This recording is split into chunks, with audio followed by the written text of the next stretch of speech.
but I'm a 3% top fan. And Stephen Merchant is still plagued by comments by absolute degenerate autists like myself. Surely enough, isn't it? Right, you're touching a lung.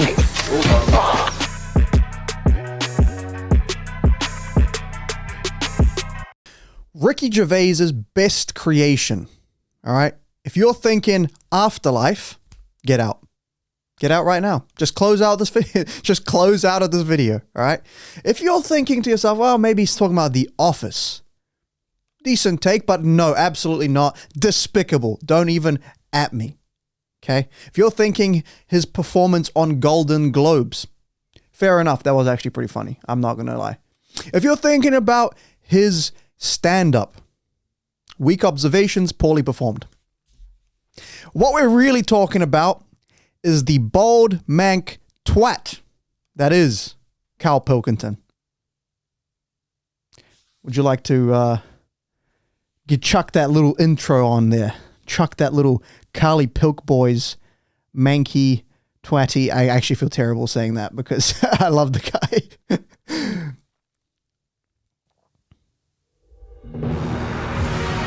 The seven wonders of the world. Christ the Redeemer. The Taj Mahal. The Great Pyramids. Truly man's greatest achievements. But there's one man who sees them differently. If that was on my road, the council would be on it. They'd go, get that down. It's a death trap. Karl Pilkington. It's like a pylon. I don't know the politically correct term, moron, I think. He is a round, empty-headed, chimp-like, mank moron. Buffoon, idiot. Is that normal? And he's a friend. Oh. We've often described him as being like some kind of real-life Homer Simpson. Homer is small-minded, petty, but at his core, a good person. And lovable, absolutely lovable. It's like a game of Jenga that's got out of hand. I can't get enough of him. Is everyone going to be wearing this? He's a typical Little Englander, and he doesn't like going out of his comfort zone. Bollocks are squashed. I just think that it'd be amazing to send him around the world. What we'd like to see is him experience other cultures, other peoples, and see if in any way we can change his outlook on the world. I've been to many exotic places. I genuinely think travel broadens the mind. I want him to hate it. I want him to hate every minute of it for my own amusement. Nothing is funnier than Karl in a corner being poked by a stick. All right, start fading that out. Now, here's the thing, right? That was from a show called Idiot Abroad, and that's way further down the line in the things we're going to talk about. What I want to talk about is the old XFM backlogs, which is an old radio station from the 2001 was like the first episode, season 1 kind of thing, that I've been listening to for years now. Okay, this year's Spotify Wrapped shows my listening stats for this tin pot radio station from 2001 at how many hours? 27,300 minutes. I don't know how many hours that is. I cannot be bothered doing the math, but I'm a 3% top fan at almost 30,000 hours of an old radio show. I thought I was pretty chuffed with this, right? I was pretty pleased until I found other autistic monkeys like myself on a similar wavelength to me. I thought I was the only one listening to this bloody show over and over and over again. I've heard every episode multiple times at this point. But I went on Ricky Gervais's subreddit, and it turns out every single post is a reference to this old radio show. And there's a guy on here that has 170, almost 180,000 minutes, 0.001% top fan. Someone did the math. I think he was listening to it at like 8 hours a day. So this guy listens to the show like it's his full-time job. This podcast episode, this Eduard Todor episode, I am going to ruin your life, okay? Because I'm going to introduce to you the deep lore that is the whole Karl Pilkington subculture, okay?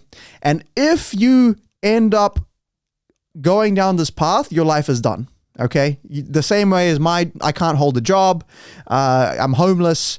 All I can do is listen to this fucking radio station from 2001 on repeat for eternity.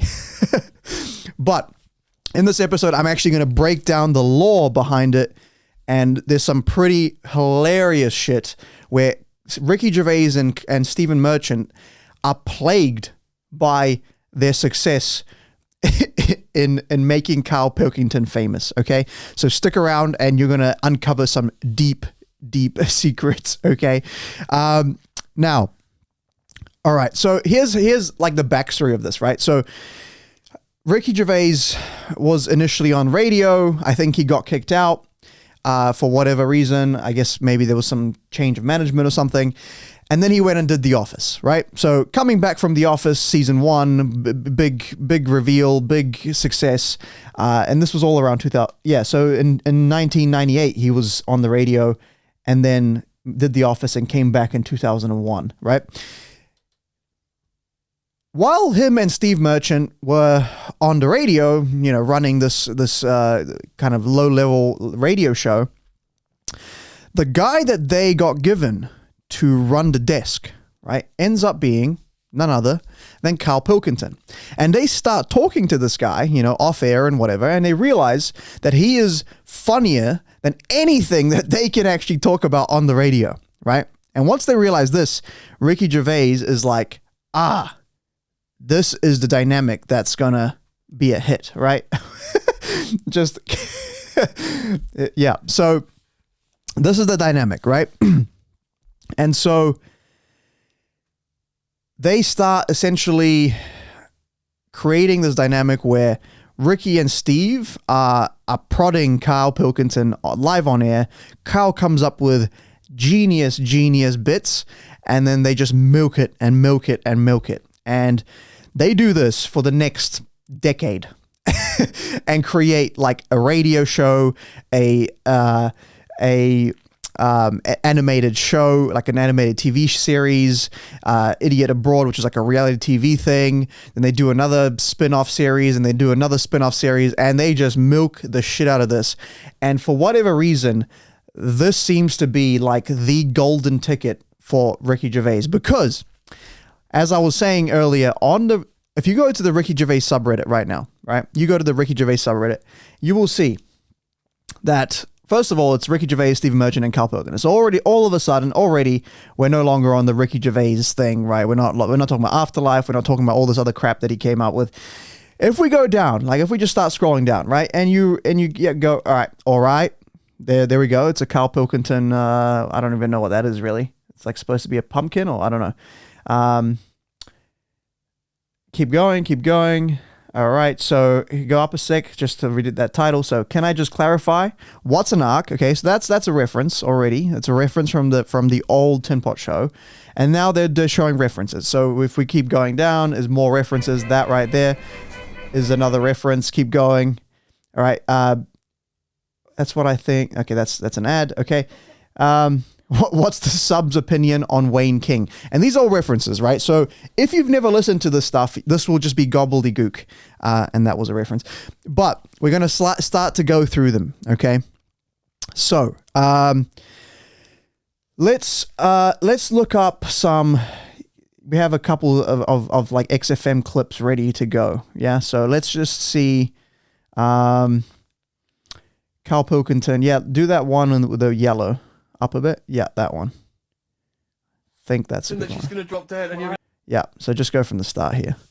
So this is a classic. Problem with a marrow. This is when they're talking to Karl and they find out that he one blind date that he went on. So press play. Well, when was the last time you went to a live experience? Well,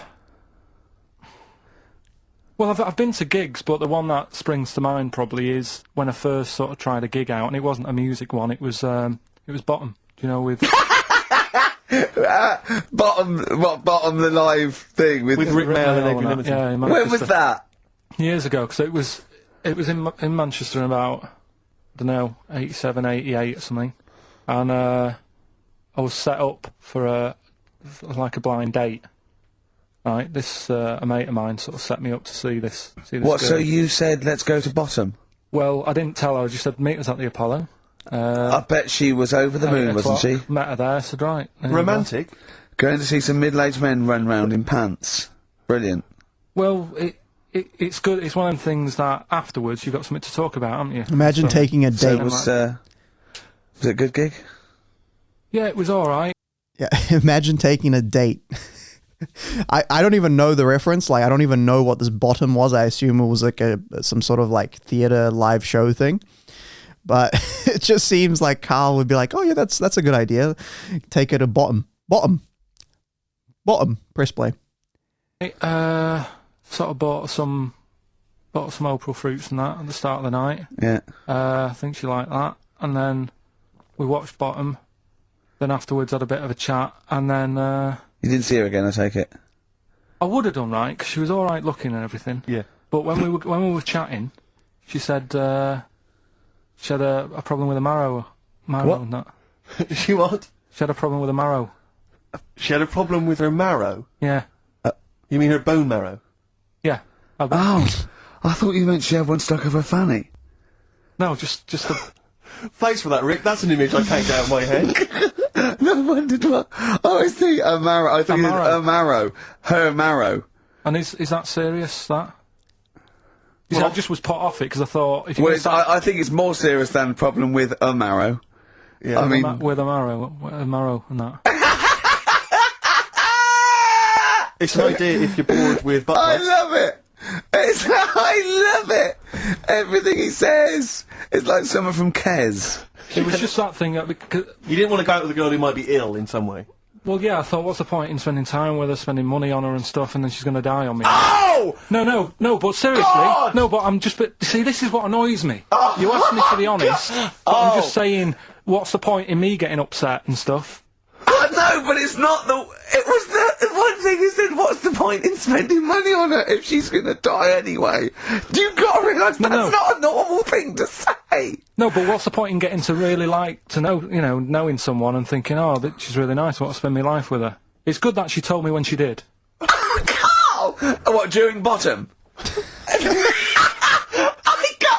the most amazing thing you've ever said. What do you- Steve, don't you understand what I'm saying? But no, because what? Well, firstly, it's the assumption that she's going to drop dead, and you're going to think, I'm well, I not just a bought her some doctor, I'm April not a fruits, I'm doctor, am I? livid. I don't know what it means when you've got a problem with a marrow and that, but she looked pretty serious when she was talking about it. So I was like, oh. Christ almighty! All right, pause it. So this basically explains the whole dynamic, in my opinion, right? Because he's like clearly just being honest and being like naive, right? And everything he says is from a point of view that like is so outside of the norm that it's just like hilarious, right? But the thing is, he's like not trying to be funny. And I think that's what makes the whole dynamic hilarious, because Ricky loses it. Stephen Merchant's trying to get to the bottom of the logic, and Karl is just spouting absolute shit, right? So let's actually look at some of the references on the Ricky Gervais subreddit and break them down a little bit, right? Because I feel like this whole thing is yeah. So let's just keep going down. Go. So. Come on, Rita. Yeah, all right. That's that's from a bit where Karl was talking about a monkey news, and he was telling how a monkey was trying to get it on with the zookeeper's wife. We don't really need to go into that, but that's what that's from. You're a leaf crusher. Next, okay, crush grapes, mate. That's a great one. Look that one up. So, title is You're a Leaf Crusher. Next, look up Crush Grapes, mate. XFM. I think we might even have it on the playlist, but if we don't, then that's a great one. All right.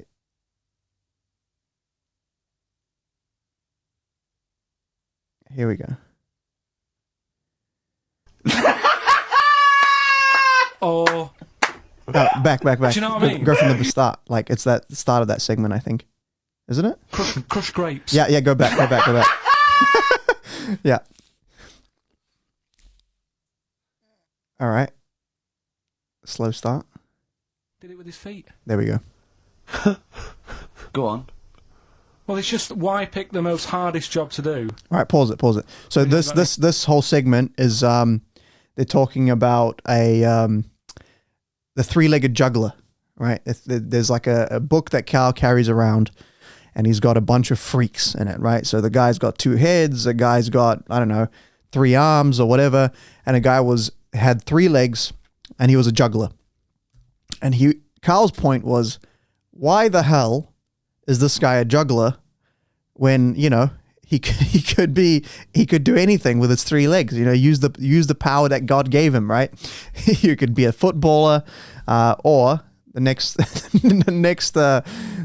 little solution he had. Press play. Hands.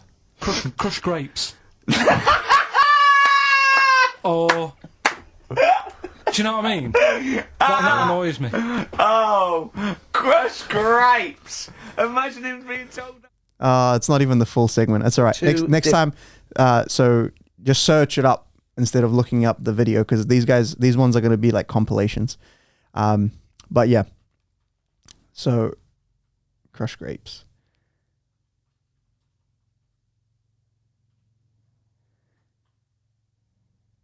It's all right. I think we've kind of explained that one. Oh yeah, it's that top one. But anyway, let's just go back to the subreddit. Sweet. So go next one. Keep going down. Okay. Donna Ali's daughter knocking about gorillas. Yep, that's a classic. But okay, keep going. What is your favorite? Just send him as a replacement. Keep going. What is the most overused anecdote? You know what I hate? Famine. These are literally all like all references. Keep going down.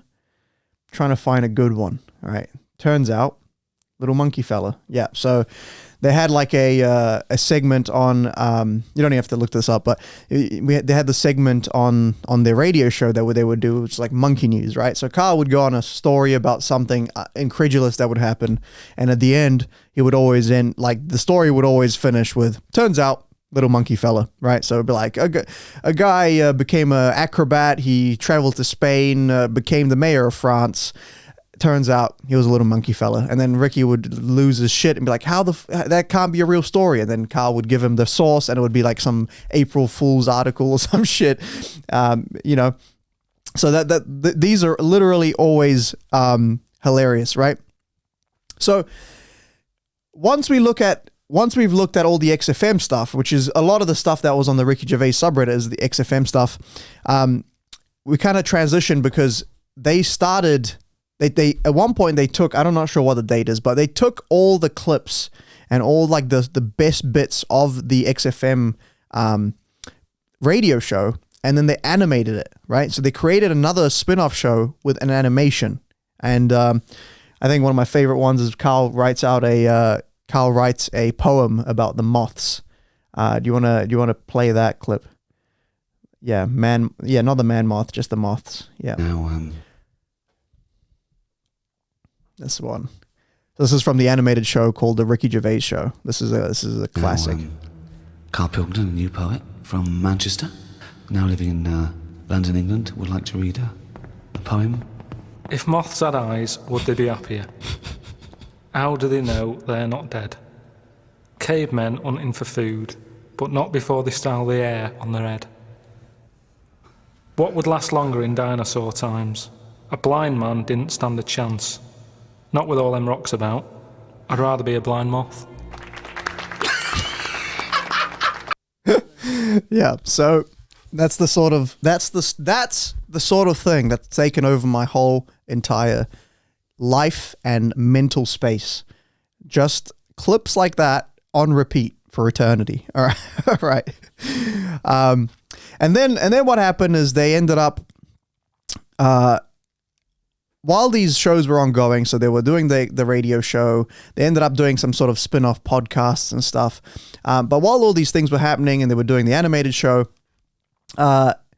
they came up, I think Ricky and Steve came up with an idea to send Karl around the world and just sort of like in a reality TV type thing and just get his take on things, because he's just like always the grumpiest man, always like, you know, everything he sees is like, they shouldn't have that, you know, why are they building this monument, flatten it, tarmac it, you know, make a car park, you know. So he always has these crazy grumpy takes, and they thought this would be the most hilarious thing to do, is to basically to send him around the world, right? Look up Karl Pilkington, India.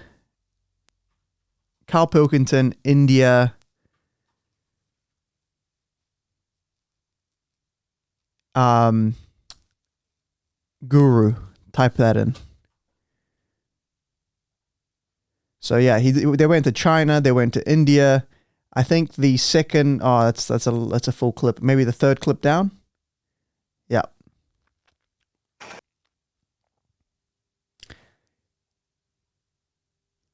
Yep. Nice. This is a bit weird, isn't it? Are these the Baba people? I mean, they're meant to have special powers, aren't they? But look at them. I mean, I thought they'd be sort of more religious looking. Do you know what I mean? Looking at them thinking, I haven't seen the goodies for ages. Oh, yeah, there's that Baba out of the paper. So could he explain the reason why he's decided to do this? He has chosen this and as a part of his way of communicating and his way of reaching to the God. That to me is ridiculous. It's sort of, most of the time my left hand is only helping out the right hand. It's if I'm washing up, I pass it something. That's it, or it just holds something whilst this one does all the work. I understand that one arm is better than the other, but I'd never say, oh, but I don't need it. Right? Has anybody ever took it further and done both arms? There are others also who do it with one leg up, both hands up, both the legs up, so they never stand on their feet. So That's no existence, is it? We all dedicate our lives to something, don't we? Been with Suzanne for 16 years. That's dedication for you. And I've got my two arms to do things for her. Is he married? How does he help around the house? Albert, windows need cleaning. You'll have to do them. You know. I mean, it's just a great excuse, isn't it? I'm going to go down to the Cumberland Mile Festival again, which is weird, isn't it? Because I didn't want to go initially, but I found it quite interesting. And the translator's called, and he's told me that he's found the elephant baba. Oh yeah, I can see him, yeah, I can see him. you can, yeah, we take our Shoes off. things. When you're down there. Oh. How is he feeling today? Is he well? Okay, good. Okay. Oh, he doesn't mind me looking at all. This is fine. Yeah. And does it have any sort of health issues with him? Does he struggle doing anything? आपकी सेहत वगैरह सब बढ़िया रहती है योग वगैरह कर रहे हैं सब he's quite healthy, he does his yoga every day. Could you get him to explain what effect it has had on living here and looking like this? The main god for them is Ganesh, the elephant god, and so they consider to be kind of an incarnation of Lord Ganesh. It was how I thought it would be, meeting Elephant Baba. He seems quite happy. All right. So the thing with Karl is that in the radio show, he was always like fascinated with like weird people, freaks, conjoined twins, the Elephant Man, all that kind of stuff. So they sent him specifically to these like weird places and, meeting weird people. When he went to Russia, he met the magnetic man who could put like spoons and stuff on his face and on his body and they won't fall off, He went to China. Who did he meet there? I think he met some fortune teller and I think he went to like a village of little people, So it follows this kind of fascination with the weirdness. and he's always like perplexed. I see you hovering over that clip with the Babylonian. Play that. It's one of my favorites. It's from the old. It's from the old show, like the old radio show. I've got another fact for you, Carl. Might be of interest to you. Just the final one. The ancient Babylonians had few. What? Can I just stop you there? What's a Babylonian? My head's gonna burst. What do you mean, what's a Babylonian? I've never heard of one. No, but we'll work out. What's an Evertonian? Someone who supports Everton? Well, or from? From Liverpool? Yeah, so what's a Babylonian? He's from Baba. Yeah, well, anyway, some people from Baba. Ancient All right. So that was kind of irrelevant, but that's one of my favorites. The people from Baba. Yeah. So they sent him around the world, right? And the interesting thing about it is that, like, if you follow all of them, right? Season 1, he goes overseas, like he goes to China, and he basically packs food with him. Right? Because he just can't eat. Like, he'll go to like the street food stuff and people are eating scorpions and shit. And he's like, what the you know? He packs like Monster Munch and like different chips and stuff in his bags. Apparently when he went to Japan, he couldn't eat the sushi because he was just like, couldn't eat it. So he would like eat strepsils to try to numb his tongue so he could shovel food into him. There's one where he tries like a fish, I think it is. Yeah, play that. That's fine. Yeah. Here's the China one. So yeah, it smells more Chinese now, doesn't it? Sort of sweet and sour. It's good, isn't it? Is that dead? Yeah, that's dead, isn't it? Are they dead? Are they toads? So I don't get it. Are they alive in that bag? Why aren't they legging it? He's got like a Sainsbury's bag full of toads. He rips them out, cuts their head off, sticks them in another bin bag. I don't even know what that is. I mean, it looks like a load of condoms in jam and water or something. I mean, it's weird how he's got it sat there as if that's meant to tempt you in. Well, the idea was, you know, that I'd nip out and get a little snack, because Ricky and Steve said, yeah, try everything out, you know, do what the locals do, but there's no way I'm eating this stuff. Garby, seahorse, cocoa sour, and the peeler. This looks like they've got custard creams on a stick as well at the end. Just anything on a stick, whatever you want on a stick. I just don't understand why they're eating all this. I mean, at home, restaurants will get closed down for having a cockroach in the kitchen. Yeah, here is a starter. I didn't know it'd be like this. I didn't think it'd be this mental, really, in the food department. There's a woman over there just tucking in on a bunch of scorpions. Look at her, like she's just having like a bit of a chicken leg. Not a problem, just shoving them in her face. She looks at it before she puts it in her mouth, like, oh yeah, which bit will I have first? The head or the arse? I mean, as she's eating one off one stick, she's looking at the other stick. She can't get enough of them. Her eyes, it's like the donuts to her. She's looking at them, she's going, oh, look at that one there, that one looks nice. You see, I don't know where it stops. Where's the line between food and insect? If she gets up in the morning, there's a spider in the bath. What does she do? Oh, good, I'll leave the croissant for tomorrow. I'll eat that now.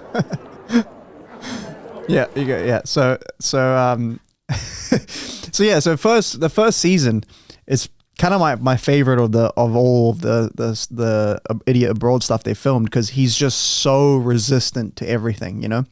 And as the seasons go on, you can kind of see him open up and like kind of, you know, there's a point where he tries like I think it was like a bull testicle or something, and he's like, yep, tried that, you know, like he really starts to open up in terms of like what the things that he can eat, reacting to weird stuff. So I think like it's interesting to actually watch the progression, you know, because he comes from a guy that's like just lived in Manchester all his life, moved to London and never traveled really, to a guy that's like sort of just like been around everywhere, and he still moans a lot, you know, and Ricky and Steve send him to the worst hospitals and stuff, like a few, not hospitals, the worst hotels. Look up Bad Indian Hotel, Karl Pilkington. They sent him to a honeymoon suite with an ensuite shed. That's a good one. Yeah. Skip ahead when they get to the This keep skipping. So go ahead, like somewhere halfway maybe. A bit further back, and there should be somewhere there. Yeah. So somewhere where he like gets into that back. Oh, okay. This is pretty much it. Yeah. Click there. Oh no, further back. There. Yeah. All right. Yeah. So they send him to like they try to purposely make him miserable by putting him in the worst areas and the worst spots, you know. So it's kind of fair enough that he's moaning, to be honest, but at the same time, it's hilarious. This isn't a honeymoon suite. You'd have a honeymoon here. What's that? What's the cupboard for? All right. Sort of an ensuite shed, which is quite handy. Oh, God, it stinks. Fuck me, what a shithole. Sandpaper.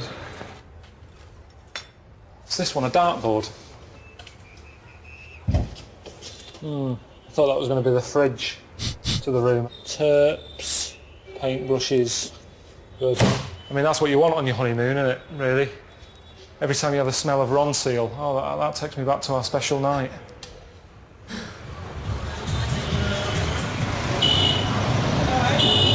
I can't see the Taj. He said you look straight out there. That's what you can see, that. It's madness that a dead body's staying in something half decent like that. I'm in here. I hate it, honestly. I really hate it here. Fuck this, I'm not staying here. Can't be arsed with this. Carl, where you going? Carl! Carl, where you going, mate? I'm not staying in that room. What's it about? Well, I don't think anyone near it was quite as bad. I mean, it's not, your room's not that bad compared to ours. It stinks of shit. What do you mean it's not that bad? It fucking stinks. All right. So yeah, they really mess with him the whole time, you know. So yeah, as the series progresses, he kind of gets a bit more adventurous. He tries more stuff, you know. They eventually. So the whole show, right? All the seasons, they're trying to get him to do a bungee jump because he doesn't want to do anything like that, right? And he basically chickens out a bunch of times. They sent him they even sent him to New Zealand to try to bungee jump. He like said no, and then they sent him to Vanuatu, and they sent him to Vanuatu, which is the origins of the bungee jump. And after him like basically chickening out on a bunch of different bungee jumps, he does the bungee jump in Vanuatu. So click on the, I think it should be the top one. Yeah.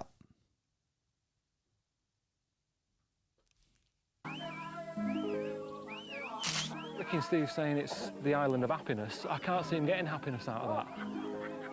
I mean, they look happy, and then pants they're wearing, but constantly happy. How high is it, John? 30 meters. 30 metres. 30 meters. And what are they expecting? What the hell? Imagine jumping off that rickety pile of sticks. Are these people 30 meters up. I don't even jump off a diving board that's 30 meters up. Yeah, but why? Holy shit. Imagine that, though. For those of you guys that are watching this and just listening, there is, can you pause it for a sec? There is a literal pile of tied up sticks that's 30 meters up, and they just tie like 2 vines to their legs and jump off. It's fucking insane. It is actually insanity. Like, there's zero chance I would do it, but it's just fucking hilarious to see him squirm and like, because I assume, they don't really fully explain it, but I assume that Ricky and Steve, when they set this up, I assume that they told the tribe, the Vanuatu, like the people in Vanuatu, they told them that the white man's coming to do the bungee jump. So they already have this expectation of him like, you know, yep, we're going to see the white man bungee jump for the first time. It's going to be great, you know? Yeah, press play.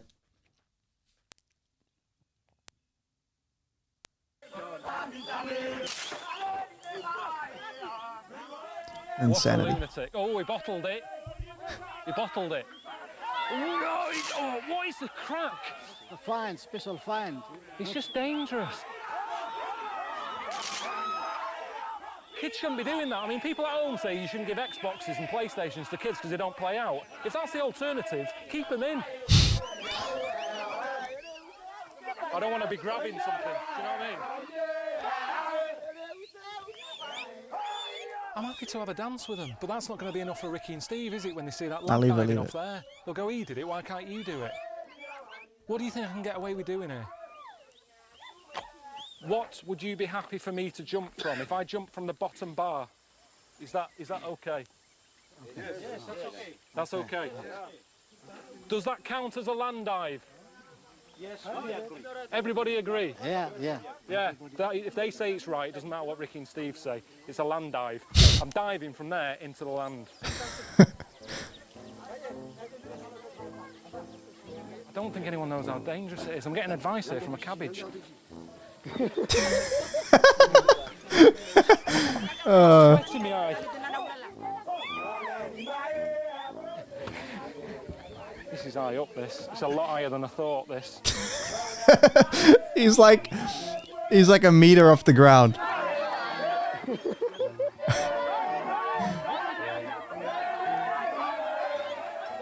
feel like Jesus. There we go.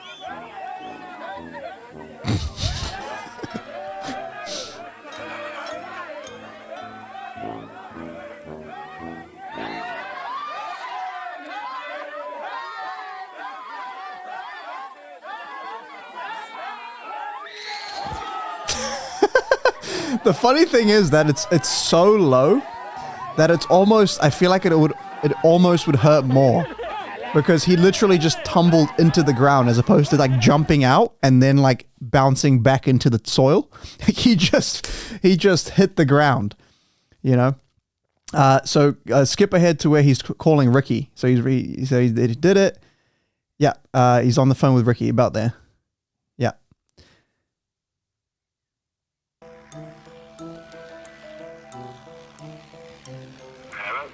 Where are you? I'm where I'm meant to be now at last. I'm in Vanuatu. Listen, I spoke to Steve and he was all a bit down on me and that, and you were calling me a chicken. I got there, did the proper land dive. After, they were all like carrying me about, the local village all throwing me about in the air.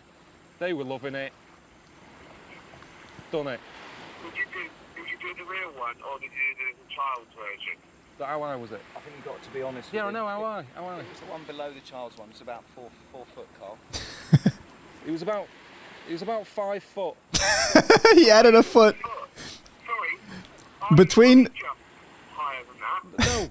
No, I think it was about 5.5 foot. He added a half a foot. Basically, if you had fallen over and hit your head would have fallen from a higher height than it did during this.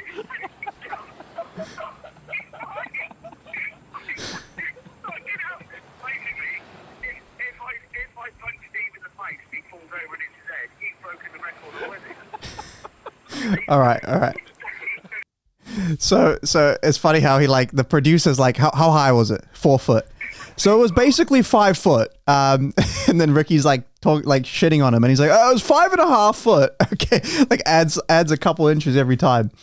This is like the classic fisherman, you know. It's about this big. It's about this big, dude. This big. Yeah. So they kind of keep pushing his comfort zone.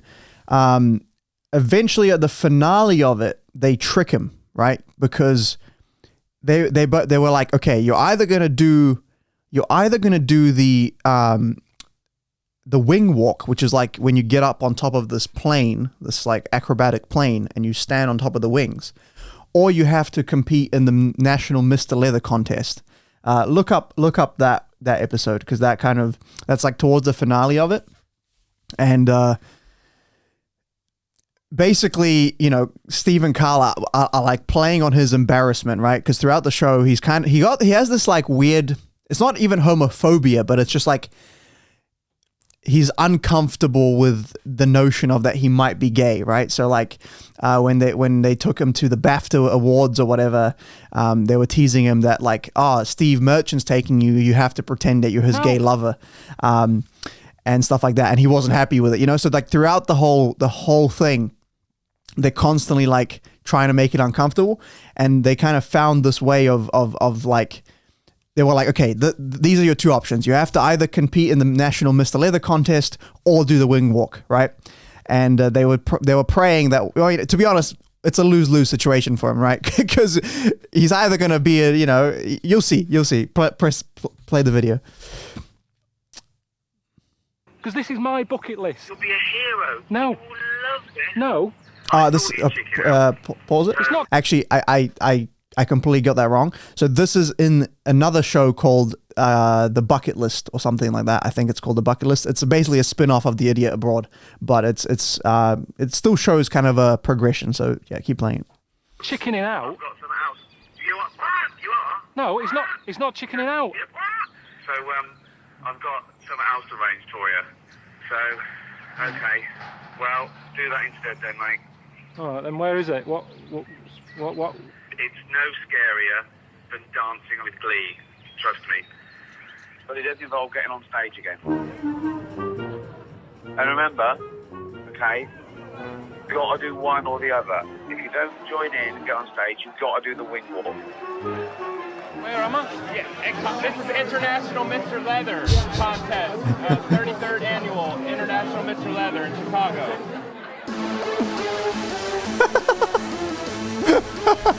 Oh yeah. To get it, I'm not getting on stage wearing that. My favorite shot of all time is his bald ass head in the middle. So then I guess he does the wing walk.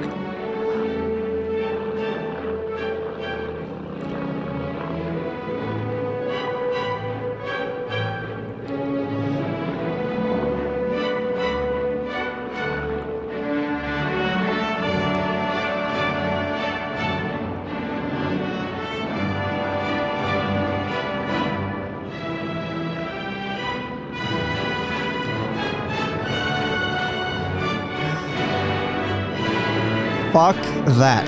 This is...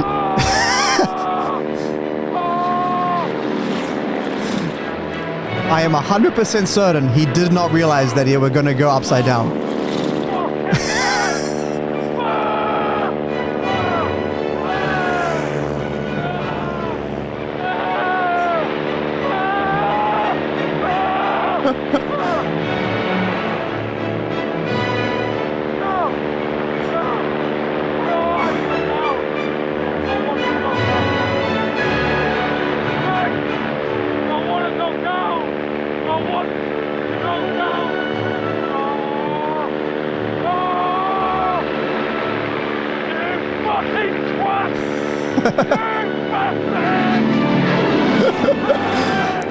So that's like the I think that's the bucket list finale. So I did get that out of sync, but it's fine.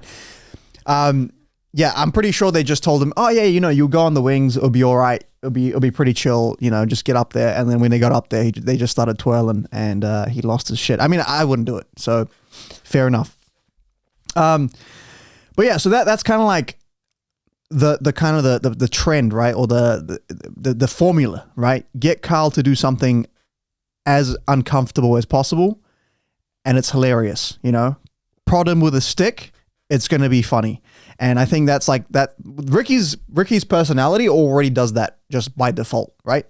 But when you meet Karl Pilkington and you prod him with a stick, he comes up with comedy gold, right? And then they did the last season, or the last episode of the last season of Idiot Abroad. That's when Karl comes home and he explains stuff. And this is potentially I don't know if you could call it a prank or what, but the hidden Karl Pilkington prostate exam. That's this one I rewatch on like a bi-year, maybe like a 6-month basis. Every 6 months I'll go back and watch this episode. This episode or this clip. Oh, we're off. because again, it plays with. Well, actually, the backstory of this one was that on the medical tests that he needed to do for the show, he refused to have a prostate exam. And when Ricky questioned him about it, he's like, "No, I don't want to do that. Why would I want to do that? You know, that's awkward and all this stuff." And so, in clear Ricky fashion, find something uncomfortable, prod him with a stick. Press play. Often accused of bullying you. This is a recurring thing, isn't it, that we bully you? But both of us, and Ricky in particular, is always concerned about your well-being, particularly in Alaska, if you recall. You are not going to be eaten by a polar bear. But when you had your medical, I found out that you didn't let them test your prostate. Did you? No. But that's... Why not? In the UK alone, more people die every year from prostate cancer than being savaged by a polar bear. It's a bit of a weird time to bring it up when I'm in the middle of nowhere.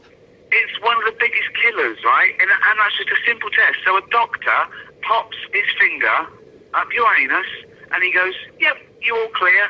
And that's you relaxed for another year. I don't understand why you're suddenly caring about this now. I've got little battery left on this phone. I'm wearing the battery out. If something happens, I'm dead. Right. He's my best mate. Sue me. I'm worried about him. Yeah. No, but why that's isn't definitely there ever why. anything about how's your blood pressure? Or how are your feet? You're in the cold. Are you warm enough? No, it was none of that. It was, Yes, I know. why don't you get a finger up your arse? Because often there are no symptoms. Well, I don't want it done. I know you don't, but it's good for you. So, can we bring the doctor out, please? Right, well, this is a waste of time then. This is Frank. This is Karl. Frank, how's it going? You all right? Good to see you. Is the consultant urologist at St Bart's? Yeah, St Bart's. Yeah. The thing about prostate cancer is you can be perfectly well and yet still have prostate cancer.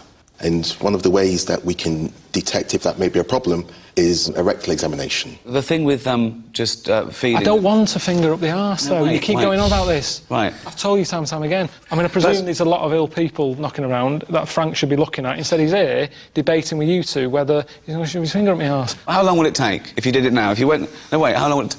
15 seconds. 15 That's seconds. a long time, as far as I'm concerned. What are you looking for? What we're looking for, okay, there's two things we're looking for. One is the size of the prostate gland. Number two, it's the consistency of it. In other words, what it feels like. It's a quick, simple thing to do. Carl, can I tell you what's going to happen? It's going to be about 10 seconds. He's going to say, "You're all clear." You're going to say, "What was the fuss about?" And you know you haven't got prostate cancer. But not today. There's no better time. Cause Maybe it's that you and I and the cameras and that are making it a bit intense. Oh, we've maybe got if they went privately to another We've got a private room. test it. We've got a private room. Biggest lie he's ever told in his entire life. Right, you wait here then. You Yeah, stay just a here. private We'll stay room wait with here. microphones, Frank, do you want to follow Carl? Can you hidden show cameras, Frank and Carl to a private room? Thanks.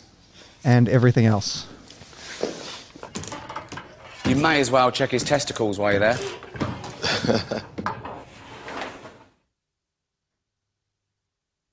So what's the Monitoring room set up. I mean, I know it's an important thing to have done. Yeah. But it's just the way they go about it. I've been travelling around the world in dangerous places. They've never cared about me before. Yet today they keep going on about having this done. Men are embarrassed about these things, you know. We're not used to these things. But for the sake of something that really is very quick and painless, we're talking about potentially saving a life. And before you know it, it's done and it's over. I know, but it's just... It's day in, day out. That's what you do, seriously, every day? Yeah. Every day of my working life, that's what I do. And are you going to move up and get to do something better, or is this your future now, just sticking your finger up a fellow's arse? It's just part of the job. 7 years medical school just to stick operating. fingers up asses. A lot of the time I spend in clinics. So how many people are you doing a day? 10 to 20 maybe. And which finger is it? Is it a big one or a little one? It's the index finger. Why is that? Why not just a little? Because the prostate lies a little bit in. If you get your hand, you just couldn't do that with your little finger.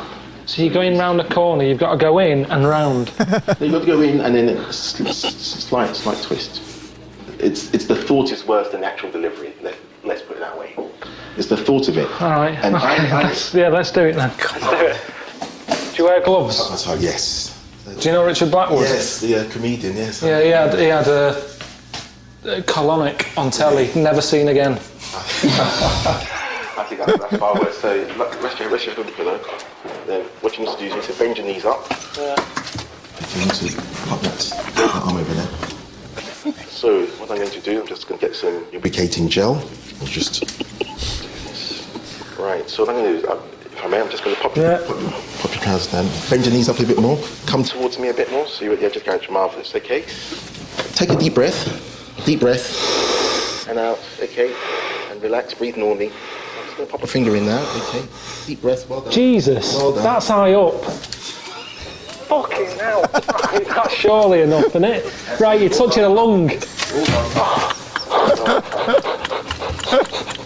Well done. I'll just your prostate's fine. All right. Oh, wait. Leave it. Oh, God. Well done. Brilliant. I don't think it's the sort of thing people pay a guy's subscription for, to be honest. In HD. Well done. Cheers for that then, Frank. Now, you are a doctor, aren't you?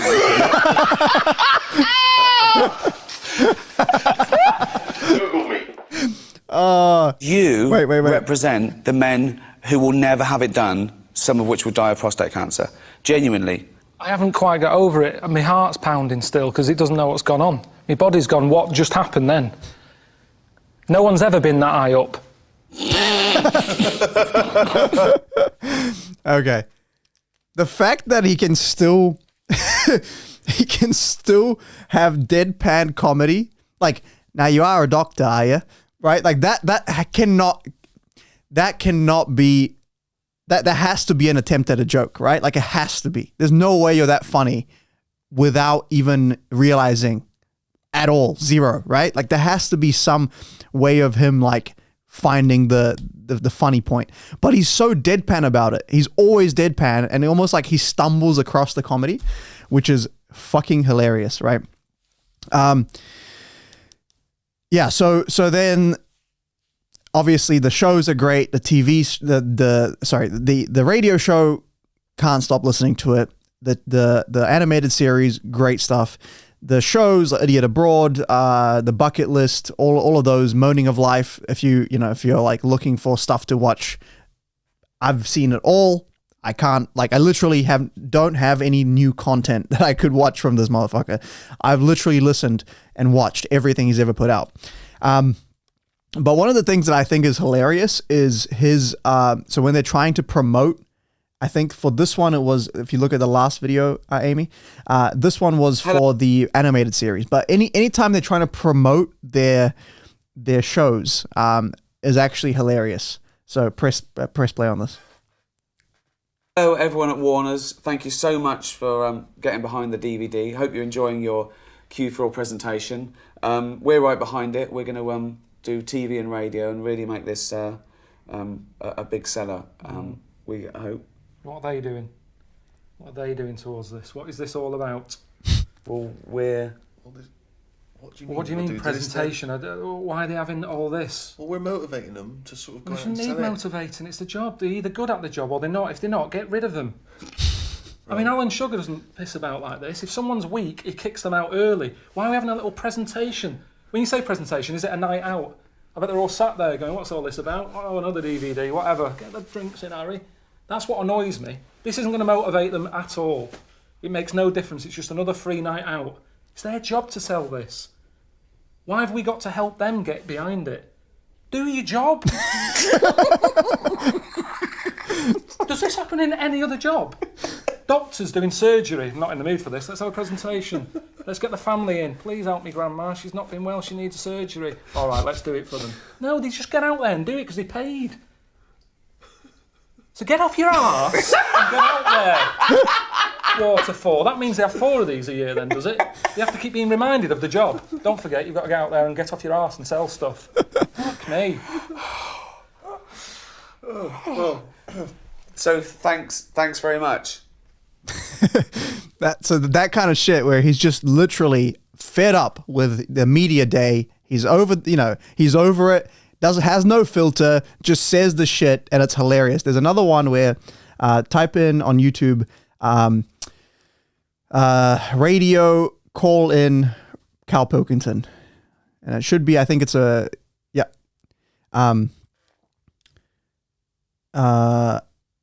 Yeah, the top one, I think. Yeah, that's it. Karl Pilkington. Yeah.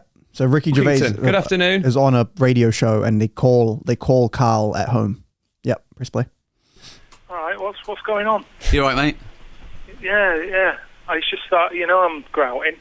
Up a ladder, phone keeps ringing, eight missed calls. I'm thinking, well, it must be important. Someone died or something. But hold on, though. A fella saying, come on the radio. I don't understand. I tried to get on the radio all week to plug the DVD, which is out now, early abroad. Nobody was interested. Suddenly you're on, you say call him up, but everyone's got to start panicking, getting me on the air. What? Why are you still grouting? You've been grouting all week. I mean, it must be, are you doing a shoddy job, or are you going over things? I don't understand. They're little small tiles, aren't they? It takes ages. But Karl... No, you've never done it in your life. No, I don't, no, because my time is... I get paid more than a tiler, so it'd be mad for me to spend my time tiling. I wouldn't be saving money, right. I'd be losing money. So Right, you earn more than a tiler. Well, So no, I don't. Not at the moment. Nothing's happening, is it? Nothing's rolling in at the moment. DVDs No work is coming in. your DVD's at number 5 in the charts. Yeah, You but ca- hey, Richard, you don't see that money for ages, mate. Honestly, nothing happens. He's so annoyed. He was annoyed, right? We've just got an animation on in America, Canada, Scandinavia, Australia, Channel 4, right? Being second series being made. Yeah. All those things. Yeah. He's going. When are we getting paid? When are we getting paid? He thinks it's going to come every week in a little brown envelope with gum on it. No, it doesn't. I don't know how long I'm going to be around for. And anything else, like you say, if I was a tiler, I'd do the tiling and then the person would pay me. Right. But in this line of work, everyone's always quite ready yet. The money's in a pot. Where's the pot? Where's the money? It just annoys me because someone could die here who's signed this off. Karl, And that was a metaphor. There's no real pot. When they said, it's got to go in the pot, they meant all those DVDs, they go in there and they feel what the profit is, and then we get a profit share. Most people don't get a profit share. You have walked into this job under the wing of me and Steve Merchant. You should be so lucky. You've had the easiest ride of anyone in entertainment ever in the history of the world. Oh, it's not good, though. Everyone keeps going, oh, you must be a millionaire. No, I'm not, because the money's split. So many hands are out. Every job I do. Ricky and Steve weren't away with me when I was abroad, yet they get a big bib of it. They've got their hand out. Their agents have got their hands out. I am not a millionaire, so let's get that out there. I'm skint at the moment. No money's coming in. I've just been on the phone then. The reason I didn't answer one of the 8 calls that I've just had is because I was on the phone to the electric people, giving them a meter reading. They all want paying on time. I can't just tell them, oh, the money's in the pot. The tax man. The money's in the pot. You can have it when I get the pot. I don't know when I'm getting paid. That's how it works. I'm sick of it. Good, well, thanks very much, Karl. Yeah, thank you, Karl. Karl, what room are you grouting? Just in the kitchen. It's in the kitchen, right, okay. But what are you, is it all tiled? It must be like being inside a bath. No, there's one wall that there was tiles up. I pulled some off. The wall underneath was damaged, so I thought, right, I best not pull them all off. But what I'll do, I'll get my Dremel out. I'll take out all the grout. You what? The Dremel. It's like a tool that you use for getting the grout out. Right. Take out all the grout, put new grout in, they look as good as new. Thanks, anyway, Karl. Wait. Time for the news. He knows the format of 5 Live. There you go. He hit the banger right at the end. He hit the banger. So, yeah. Basically, him just moaning about shit is the most entertaining thing of all time.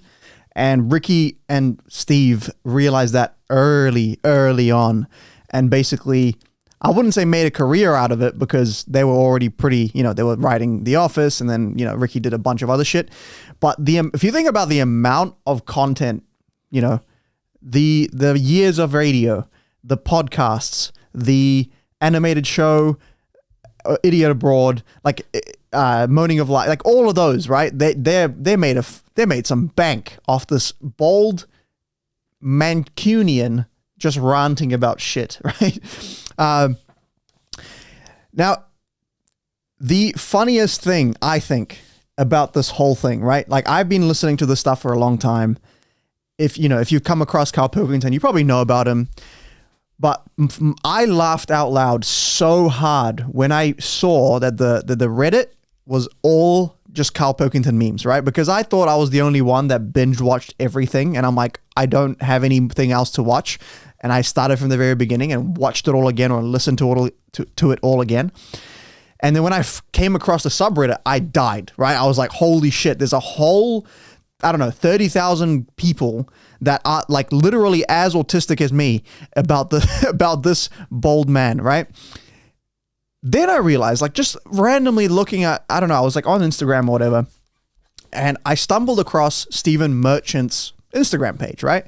And, you know, Stephen Merchant, he hasn't worked with Ricky Gervais in a while. He's doing his own thing, blah, blah, blah. But you click on any of his posts, right? So let's just go any of them. That's not, yeah. Let's just say like the second post. Yep. Click on it, right? Cool. And we start to look at the comments, and I was just randomly looking, and I died for a second time because the reference we actually covered earlier in the show is in this comment section. I'll stop you right there. What's a Babylonian? Right? That's reference. All right, cool. Keep going down. Never mind the clip. Where have you been for 3 days? That is another reference. So would you mind playing the reference for us? So from the XFM shows, I think it was a feature that they did where Karl was trying to teach Ricky Gervais. I think it was called Educating Ricky. And let's see if we can find it. Alien Gives Man a Beard. That's what it's called. If you want to look it up. Literally just, yep. Yep, cool. Yeah, there we go. Press play. Nice. You turn it down a tiny bit. Well, okay, let's play Educating Ricky. Right. Brilliant. Go. Right. Ding-a-ling-a-ling-a-ling-a-ling. Educating Ricky. I've heard this what so are we much. going for then? Hanging the bacon. Turn it a tiny bit down. Chinese kid. Alien Gives Man a Beard. I think Alien Gives Man a Beard. I'd like to do that. Right, there's this fella, I think it happened in America, and he saw a bright light in the sky. And God, if you're bored. And he stood there. This is a true story, is it? Yeah. He stood there. Yep. Yes, of course it isn't, Steve. And he saw this bright light, and it came closer and closer, and it was a UFO, right? Yep. And he looked at it, and it disappeared, right? And he gets back in his car. He looks in the mirror. And he looks in the mirror. Yep. He's only got a beard. He has. You sure it wasn't someone else who got in the car and he was still standing out there? No, right? What? And it turned out he got home and said to his wife or his girlfriend, it's a bit weird. So I just got out of the car to look at a bright light, and I got back in the car and I grew a beard, and she said, never mind your beard, where have you been for 3 days? And what had happened is... He passed out because he was pissed. No. The UFO had taken him for 3 days. Yeah. But he'd only thought that he'd only looked at it and it went away. Yeah. But what had happened is he took him and he grew a beard because he hasn't had a shave. Right, okay. I mean, was Will Smith or Tommy Lee Jones anything to do with this at all? Did you see this on a video maybe and thought it was an educational film? No, it's from a book that some kind person sent in to me. Here. Can I just ask again, just again, I'm just throwing this right back at you. Do you think there's any other possible answer here? Right, a man is absent for 3 days from home. He's the grown a length beard. of time that it could take to grow a beard, lest we forget. What if he hadn't actually seen a bright light in the sky? What if he was lying? What if Drunk? he was lying? He'd got knocked unconscious. He'd had a car crash. Just any lying. number of other No, things. just lying. Or he was just lying. Yeah, he'd been on a bender, getting pissed for 3 days and that with was his his mates. excuse to his wife. And they went, Dennis, what are you going to tell your wife? Well, wait a minute. Wait a minute. She's not going to believe I was out with you, lads. Just say you're only away for a minute. No, I wasn't away from it because of the beard. Oh, yeah, look, it looks like you've been out for 3 days. Well, we have. That's exactly. Right, okay, we've got to cover that then. Alien abduction. Great one. Okay, let's try that. Yeah. Do you see? So yeah, that's where that comes from. Let's look at a couple more from the Stephen Merchant, Karl Pilkington actual fan base. So the funny thing is, this radio show was like started in 2001, ended like 2006, and Stephen Merchant is still plagued by comments by absolute degenerate autists like myself that just have listened to the show on repeat since 2001, and the funniest thing is that each reference has like 100 likes. Like if you look at Were You a Tall Baby? That's another Karl Pilkington classic line. 26 likes, right? So everyone that's liking that clearly understands the reference, which is so funny. Let's go to a different one. Yeah, let's do cool. Okay, so there's a long comment and like all this stuff about like, I don't know, giving him a compliment or whatever, and at the end it's like, oh, and have a good Christmas. Again, that's a Karl Pilkington. We don't have to review everything, but keep going down. Keep going. Can't say bien. Yeah. Okay. So yeah. Okay. Well, there were other features like Rockbusters, right, where Karl would give a couple clues, and then they would have to try to guess like what the artist name was or whatever. And so those are from that. Keep going. No. We won't look at them because they're two-parters. You got to listen to the clues and then you got to listen to the answers, and sometimes they're all over the place.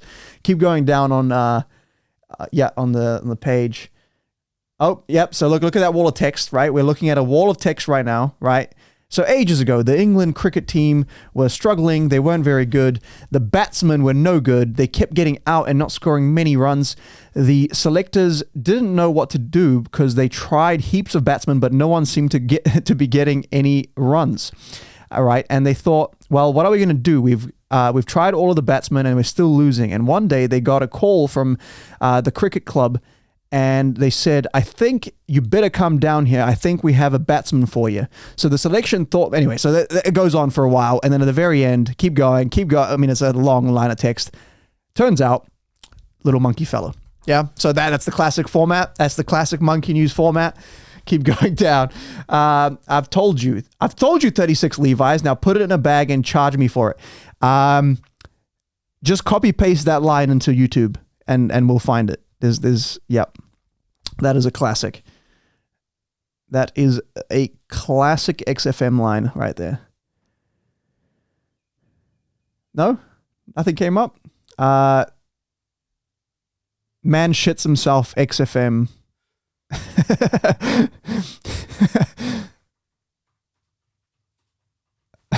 That's funny how...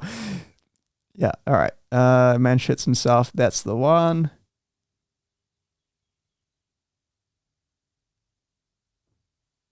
The Squozen one. That's a funny one. I went on holiday after Christmas, yeah. And so did our mutual friend, Phil Belker. Yeah, good man. He was in Lanzarote and he told me one of the funny... I don't know if I can tell this on the radio. I'll have to say the C word. I'll just go... It's in a sentence, so I just go, you see when it comes, and you'll know that he's saying a terrible word. No, this is not it. But leave it. We've already started it. Leave it. Ruin the anecdote. Anyway, they're walking along one evening in Lanzarote, and there's lots of Brits there apparently, and Phil overhears a sort of a married couple arguing. They're having to go home a bit early, and she's saying to him, she went, for Christ's sake, every time we come out drinking, you always shit yourself. Right? Wow. Always, not once. So he's going, I've told you, he said, it's not the drink, it's the weather. She went, the weather. You'll be blaming the food next, you see. I don't think they should have got married.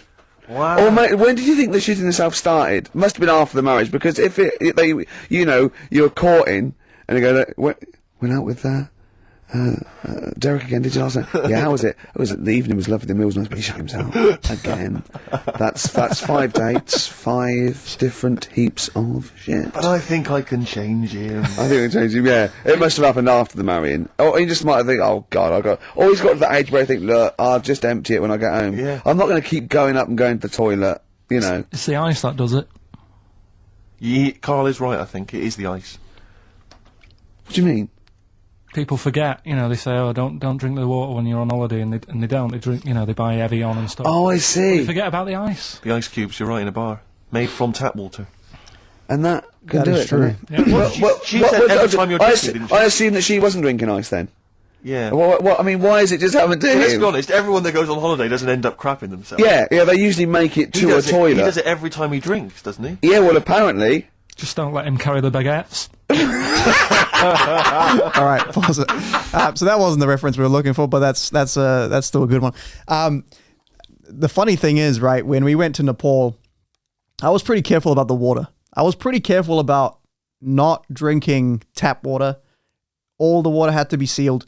But there were certain areas, right? Like we went through the mountains and like stopped at these, like I guess what they would be called like a trucker restaurant. Like it was sort of like a family business type thing, and truckers would pass through there. So, you know, you'd go in and you're like, I want food. And like, it wasn't a menu or anything. They would just like throw a pile of rice and the spiciest chicken you've ever had, plump it in front of you. You want more? Have some more. You know, like there wasn't anything. It's kind of like these people lived around a busy area, and so they just like would have people in and feed them, and for money, obviously.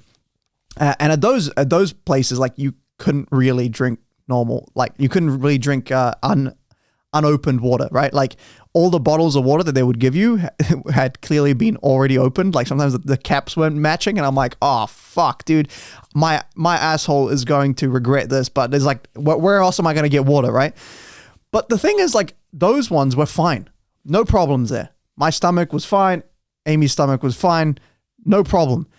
We went into like Kathmandu capital and went to like what seemed to be the highest end restaurant there. Like, you know, it wasn't like a back alley. It was like on the main road, seemed very legit, like kind of a Western style restaurant. And that's where I somehow fucked up and drank like a pre-opened bottle or something that they gave me. And I was on the shitter for 3 days. I mean, that was fucked. No ice. So sometimes you just get lucky. Sometimes you get unlucky. It is what it is. Let's look at a couple more Stephen Merchant references before we call it, because this is like a gold mine in my opinion. It's something that I only found out about recently, and it killed me. All right. Never Forget Son. Yeah, that's a classic. You know, for brownie points, if you guys are really looking for it, go to Stephen Merchant's Instagram and just try to figure out what the references are. So you'll be able to look them up most of the time, and you'll have a pretty funny time with it. All right. So weak observations, poorly performed. That's when they were talking about each other's. Well, they were talking about Ricky's stand-up, and Stephen was kind of joking about it. I'll be watching some of that. That's another, I think, Rockbusters or something, or Whitney Houston, classic. What is that? Not Monkey News. It is Rockbusters. Yeah. Just here for the 20-year-old XFM comments. Don't mind me. So there we go. There's someone actually kind of talking about what's going on. Are you going to tell a joke about a New Year's party where a group of girls agreed to meet back at you? So on the show, Stephen talks about how he's like, I don't know, 6'8" or 6'7" or something. He's super tall, right?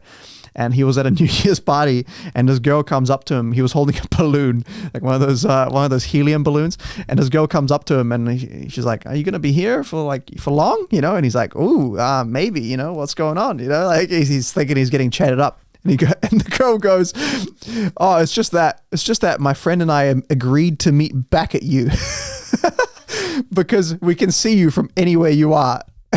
We can see the tall man with the balloon." That's so good. All right. Let's hope he sings. Thumbelina, tiny little thing. Look up Stephen Merchant, Thumbelina. This one's a bit painful. Oh man, I'm like the nostalgia going through these is so high for me right now. Like I feel like I'm reliving my pre-pandemic days. Yeah. Zance once in an amateur production. You used to like Whose Line Is It Anyway? I did, that was Although I did from watch it when it first came on Channel 4 about 15, 20 years ago. But we did the Pirates of Penzance when I was in an amateur dramatic society in Bristol, the Bristol Operatic Society, Light Operatic Society. I don't know why I was involved, because I can't sing. My audition, I thought, this is how desperate they were for blokes. I swear to God, right, I can't sing, you know. For you? Yeah, all right, calm down. And I went in and they said, "What are you going to sing?" I went, "Well, I want to surprise you." They said, "Do you want a piano accompaniment?" I said, "No, I don't think so." I went to the back. I swear to God, I went to the back of the room and I just sang, "Thumbelina, Thumbelina, tiny little thing. Thumbelina dance, Thumbelina sing. Thumbelina, what's the difference if you're very small? 'Cause when your heart is full of love, you're 6 feet tall." I just did that. And they just looked at me like I was the weirdest freak they'd ever had. Immediately put me in the chorus, because that was how desperate we were for blokes. Alright, that's that one. Let's look a couple more for the road. No, off the yeah. Let's look at click on that one with the from The Office on the left, yeah. Never mind The Office, where you've been for 3 days. Okay, now we're getting some understanding of the references. I was doing all right today, but Steve's really dragged me down. I don't even know how to look that up, so I won't. Okay, cool. Some of these are actually Office related, which is kind of sad to me. This one, the mammal that has got the pointest eyes that pop out of their head. Oh man, yeah. All right, these are actually Office related, which kind of breaks my heart. I'm not gonna lie. We can't let Steve live on. Okay, so this is. For anyone that's watching, that's a XFM head, we cannot allow them to move on, okay? We have to crusade, okay? We have to crusade.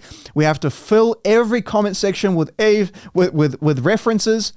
We have to not allow them to move on, in the hopes that they'll do a rerun and bring back the old trio. All right? I know they've said they won't do it again, but it is what it is. As I said, you would teach you some science. The Chrome Dome. Yeah, okay. These are all. Oh, addressed to Mr. Pilkington. That was one. Yeah. Yeah. If you can see it, where was it? I just saw it. Yeah, it was addressed to Mr. Pilkington. Look that one up. That'll be the last one. Out of the references out here. So this one's from the animated show. Again, really good watch if you are so inclined. Look at the yeah. So this one I think they're reading Carl's diary. I think that's what the premise is. Got some post delivered to me today. It was oh, this great. Makes it in the diary. Got some post delivered to me today. It was addressed to Mr. Pilkington.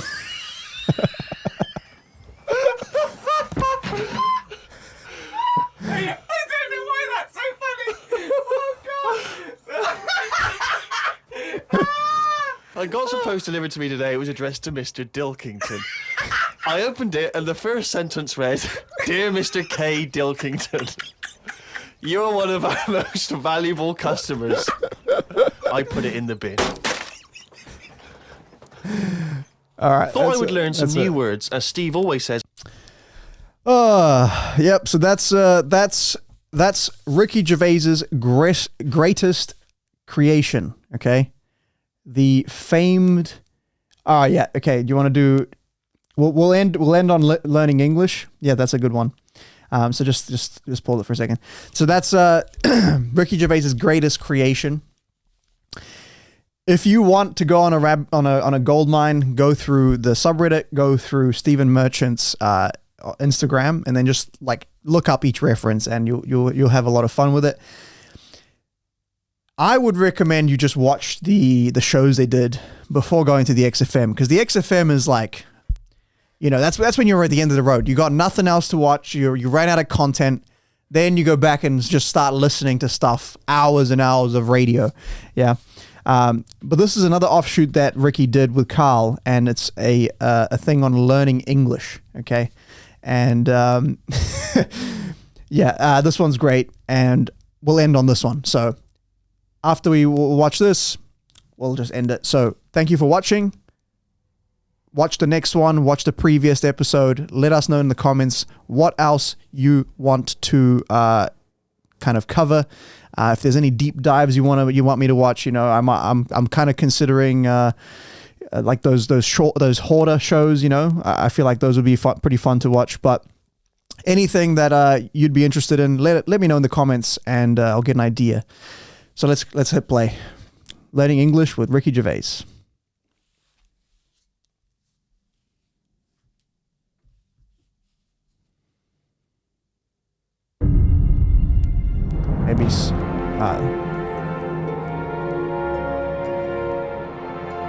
Maybe skip the intro. Gervais. Yep. With me, Karl Pilkington. All right. I won't be speaking your language. I won't be translating what I say. I'll just be speaking English, okay? The translation will come up on the bottom of the screen. Lesson 1. This is my friend, Karl Pilkington. He is bold. He is bold. He has no hair. Karl Pilkington has no hair. Yeah, I know. They can see I've got no hair. No, I know. Well, what do they need to know that for? If they learn a language, Yeah. bald isn't a bald head isn't that important. Teach them how to ask for bread or milk. We'll get to that, but this is about sort of friendship and family, So it's all useful. There's so many words, they might as well start somewhere. There's too many words. There's a lot of words. Lot of words.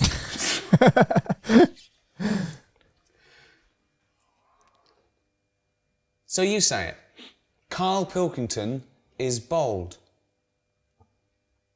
Karl Pilkington has got a head like a fucking orange. Right, I really don't know why they need to learn this. Because they might need to say that one day. No, but I get enough abuse now from English people. I don't want Chinese suddenly turning up going, "About fucking orange." Teach them how to say milk. I need milk. Milk for tea. Coffee. Teach them useful stuff. Okay, well, go on, teach them something then. Who am I talking to? People around the world, they can't speak English yet.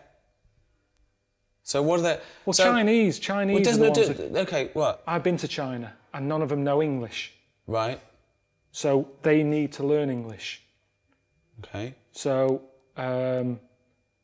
what would they want to know? You see, they don't need to know about milk because they don't like milk. They think English people smell of milk. They smell of milk. Smell. What does smell mean, Karl? Smell. Stink. Fucking hell, you smell. Rank. Rank. So you've got a Chinese fella, he's coming over here and he's learned the word rank. I wish I had this when I was learning English in Romania. Smell. Stank. Stunk. That stunk. Give an example.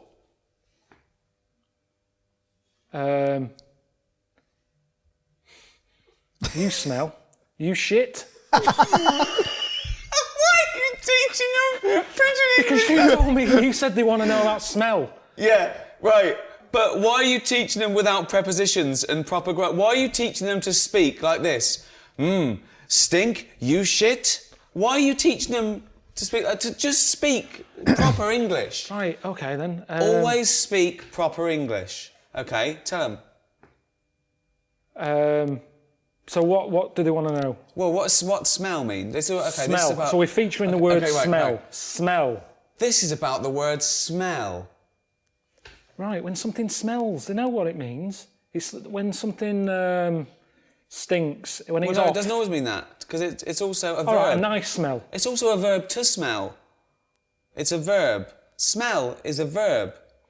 Yes, but what they've got to remember is if they go up to someone and go, you smell, it's not always positive.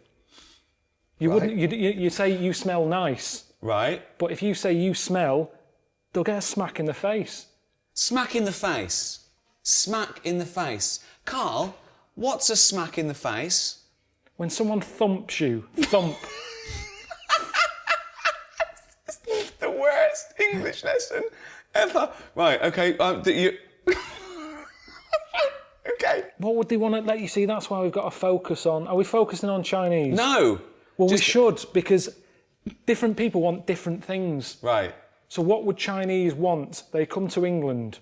Right. What do they want? Why are you talking to me like I can't understand Because English I'm now? trying to think what to be clear to them. Okay. So I'm dropping out. So forget where they come from, wherever they come from in the world, they all want the same things. No, okay? but words don't mean the same thing. At certain places, there's people where it stinks in the world. They wouldn't come to England and need to say it smells because they're from a smellier place. No, they're not. Yes, they are. Milk. Let's do milk. Okay, let's do milk for anyone who isn't English. Okay, okay. We will act out a scenario now where you might need milk. Okay. Okay. Hello, Carl. All right. Would you like a cup of tea? Yeah. Yes, please. Yes, please. Strong. What tea bags have you got?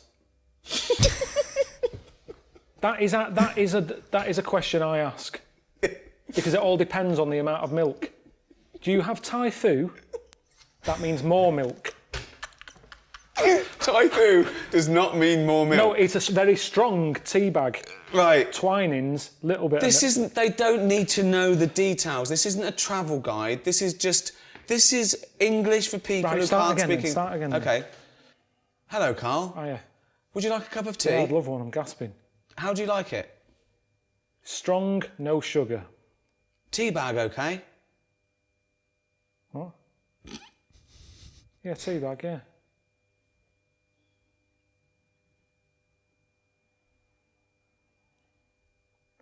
The way he looks at the camera That should be all right. in the awkward bits is so fucking Would you hilarious. like some milk? Just a drop. A drop, not much. Would you like semi-skimmed milk? Yeah. Semi-skimmed milk. Semi-skimmed is a fucking scam. Bro, just get full-bodied milk and just put water in it. It's the same shit. Makes no sense.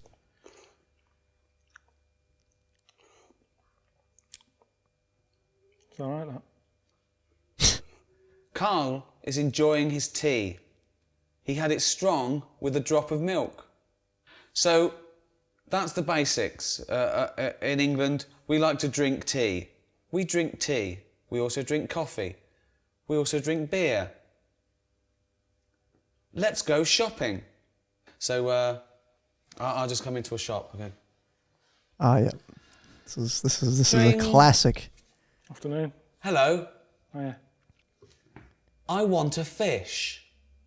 What sort of fish do you want? We've got loads. What sort of fish are there? Loads.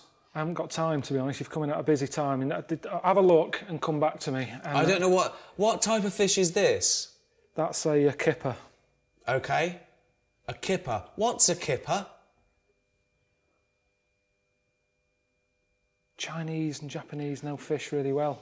Okay. They don't need to... Stop thinking we're just talking to Chinese and I don't know where the Japanese came. It was just Chinese people. This is for anyone who wants to learn English. Anywhere around the world. There might be Spanish. There might be French. There might be German. Okay? Why do you only care about the Chinese learning about this? Because most Spanish people can speak English. They've been taught it. But all right, kipper. Okay. It's a fish. It's sort of a fishy sort of fish.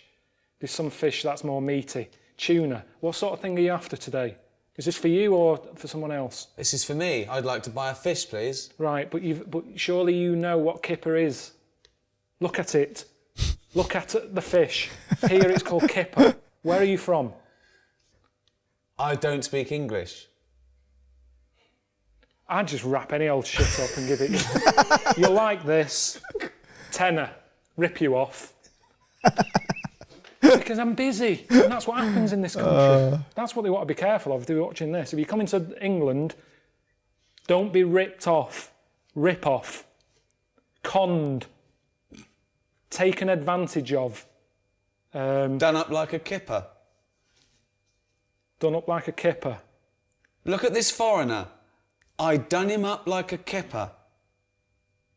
This is when English gets complicated, because kipper, a lot of English words can mean many things. Where?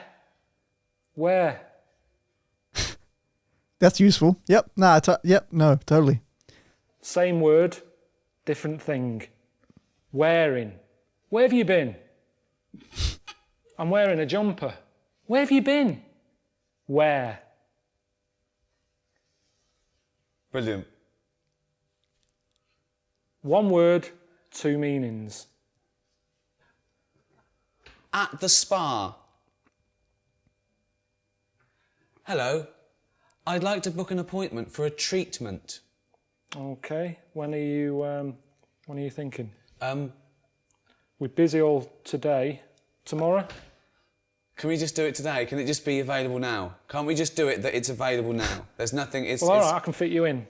Someone hasn't turned up yet, so we can get you in sort of in 10 minutes. Okay. Right.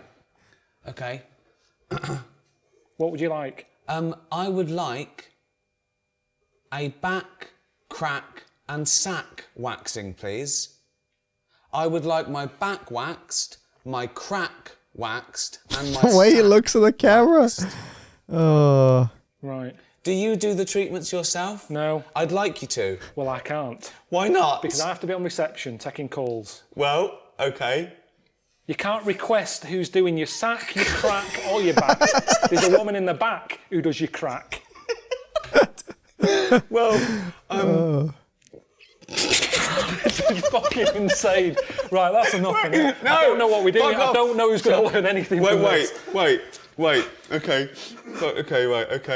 Okay. Well, ask me some questions about... Okay. Well, I don't have to ask you any questions. I said you can be going in 10 minutes. Okay. I'm not doing it. I'm a worker. I'm not paid or qualified to be sorting your arse out. Wait, okay. Actually, thinking about it, the hair on my crack hasn't grown back, nor has the hair on my back. But my sack is very hairy. Wait, my sack is very hairy. I don't need my back waxed or my crack waxed, but I need my sack waxed. Right. Now, I'm surprised you haven't done it yourself, because it's the back and the crack that's the difficult bit. The sack you can do yourself. And to be honest, it should all be growing at the same time. No. So there's something wrong with you. No. You've got a hairy bollock. When your back is lovely and bald. Right. You don't need it doing... Bald. Fuck's sake. My back is bald. Yeah. My crack is bald. My sack needs waxing. Right. It's quite an emergency. My balls are very hairy. Can I have them waxed, please? Yes. How much just for the balls? £15 for £15 two, for the both. For two. Okay, Yes. that's good. So $7.50 each. It's $7.50. Yeah, but we don't split it. That's the price. Yes. You can't have one done. No, it's I have £15. I have two balls. How many balls do you have, Carl? Two. Carl has 2 balls. Are your balls hairy? Average. Okay. Which is strange because Carl's balls are hairy, but he is bald on his head. His head looks like a ball. His head looks like a bald testicle. Carl has a head like a bald testicle, but his testicles aren't bald. Okay. How long will it take to wax my balls? 10 minutes.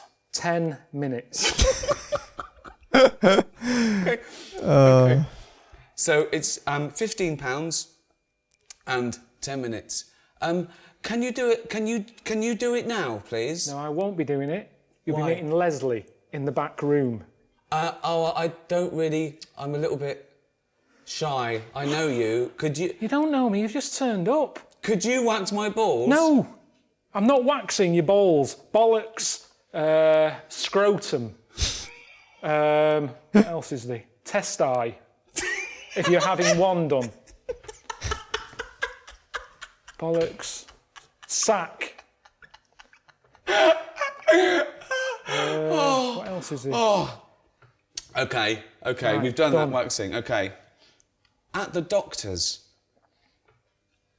Hello, doctor. Hello. I have a pain. Okay, whereabouts is the pain? My anus. Of course it is.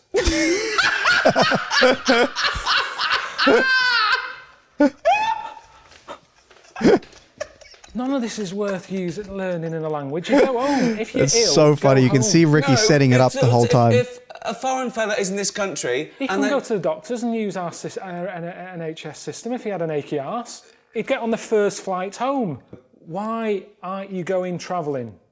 You're here as a tourist. Yes. Yeah? Right, well, see London. Instead of worrying about your hairy bollocks, see the London Eye. The London Eye. Tower of London. These are things that are going to be useful to them. Okay. Tower of London. London Eye. Buckingham Palace. The Queen. I've never been on holiday and had to have my anus seen to. I haven't had to have it seen to whilst I'm here, at home. Give them useful words. Fromage. Why are Croissant. you teaching... Learning English with Ricky Gervais. We're teaching them English. I'm just saying Coup useful d'etat. Coup d'etat. Keep going. phrases. Right. I've got a headache. Okay. What would you do? Okay. What scenario would you do to teach them? Who are Carl you? will now teach you a useful scenario. Yeah, who are you? Anyone you want me to be. What do you want to do? The bins haven't been emptied. Who? Okay. Who are you? You're making this scenario up. So who are you then? The council? It's up to you. Right, you're my neighbour. Okay. Why do you keep putting bins out? The bin men doesn't come till Thursday. You keep putting bins out. I'm sorry, Carl. I'm very sorry. I'm in a bit of trouble. I woke up this morning and it's the worst it's ever been. I've got distended. I've got a prolapse rectum. Distended. His face. My testicles are very, very low because I'm old. I'm amputated. Yeah, all right. Listen, can you just put the bins out on a Thursday? I can't do that. Put My balls are so low because I'm an old man. But can you put the bins out on a Thursday? The bin men doesn't come till a Thursday. It's Tuesday. You're putting bins out too early. There's foxes getting at them. There's shit all over the place. There's dirty underpants you keep putting in the bin. I've told you it attracts foxes. Stop putting the fucking bins out two fucking days early when they've got to sit there and it attracts shit. I'm trying to sell me flats. There's dirty, shitty undies all over the fucking pavement. This has happened to you, hasn't it? Yeah, it has, yeah. Did you really? Yeah, it has. What did you do? They don't give a shit. They don't give a shit.